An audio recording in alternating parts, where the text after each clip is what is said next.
Directed by Jithu Joseph എന്നൊരു പരിപാടിയില്ലേ, അതിൽ നമ്മൾ ഒരുപാട് എക്സ്പെക്ട് ചെയ്യും. പ്രത്യേകിച്ച് ത്രില്ലറും കൂടെ ആണെങ്കിൽ കിളിവാറുന്ന ഐറ്റം എന്നുള്ള രീതിയിൽ നമ്മൾ പോയി കഴിഞ്ഞാൽ ജിത്തു ജോസഫിന്റെ ഒരു ആവറേജ് നമുക്ക് പ്രതീക്ഷിക്കാൻ പറ്റുള്ളൂ.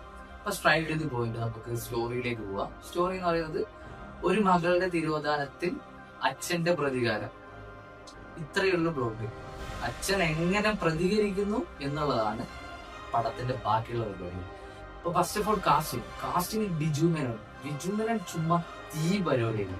ഒജു ഒരു കിഡിലൻ ക്യാരക്ടർ ആയിരുന്ന ഒരു ബ്രില്യന്റ്, അല്ലെങ്കിൽ എന്താ പറയാ, ബ്രില്യന്റ് ആയിട്ടുള്ള ഒരു ക്യാരക്ടർ, അങ്ങനെ വേണമെങ്കിൽ പറയാം. അധികം പറഞ്ഞു കഴിഞ്ഞാൽ ഒരു ക്യാരക്ടർ റീഡിങ് പരിപാടികളായിരുന്നു.